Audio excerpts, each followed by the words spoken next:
Lord, ಕರ್ತನಲ್ಲಿರುವ ಪ್ರೀತಿಯುಳ್ಳ ದೇವರ ಮಕ್ಕಳೇ, ಈ ದಿನದ ವಾಕ್ಯವು ನಮ್ಮನ್ನು ಎಚ್ಚರಿಸುತ್ತದೆ. ಈ ದಿನದ ವಾಕ್ಯವು ನಮಗೆ ಹೇಳುತ್ತದೆ, ನಮ್ಮ ದಿನಗಳ ಬಗ್ಗೆ ನಮಗೆ ಕಲಿಸುವಂತದ್ದಾಗಿದೆ. ಅದೇನೆಂದರೆ ಮತ್ತಾಯನ ಬರೆದ ಸುವಾರ್ತೆ 24ನೇ ಅಧ್ಯಾಯ 37ರಿಂದ 39. Matthew chapter 24:37-39.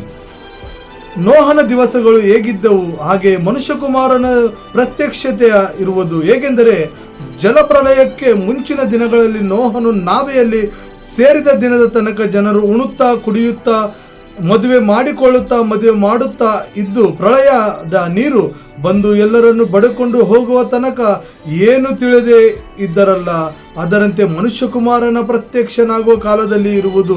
ಈ ವಾಕ್ಯದಿಂದ ನಾವು ತಿಳಿದುಕೊಳ್ಳುತ್ತೇವೆ ಏನೆಂದರೆ, ಈ ದಿನದಲ್ಲಿ ನಾವು ಕೂಡ ಉಣ್ಣುವುದು, ಕುಡಿಯುವುದು, ಮದುವೆ ಮಾಡಿಕೊಳ್ಳುವುದು, ಮದುವೆ ಮಾಡಿಕೊಡುವುದು ಇದರಲ್ಲೇ ವ್ಯಸ್ತರಾಗಿದ್ದೇವೆ. ಆದರೆ ಕ್ರಿಸ್ತನ ಕೆಲಸದಲ್ಲಿ, ದೇವರ ಕೆಲಸದಲ್ಲಿ ನಾವು ವ್ಯಸ್ತರಾಗದೆ ಈ ಲೋಕದಲ್ಲೇ ಬಾಳುವ ಪ್ರತಿಯೊಂದು ಕ್ಷಣವನ್ನು ನಾವು ಅನುಭವಿಸುವುದಕ್ಕೆ ತಿರುಗಾಡುತ್ತಾ ಇದ್ದೇವೆ. ಅದಕ್ಕಾಗಿ ಪ್ರೀತಿಯಲ್ಲಿ ದೇವರ ಮಕ್ಕಳೇ, ಈ ವಾಕ್ಯವನ್ನು ನಾವು ಕೇಳಿದ ಮೇಲಾದರೂ ನಾವು ನಮ್ಮ ಮನಸ್ಸನ್ನು ದೇವರ ಕಡೆಗೆ ತಿರುಗಿಸಿಕೊಳ್ಳೋಣ. ಆ ರೀತಿಯಾಗಿರುವುದಕ್ಕೆ ದೇವರು ನಮ್ಮನ್ನು ಆಶೀರ್ವದಿಸಲಿ.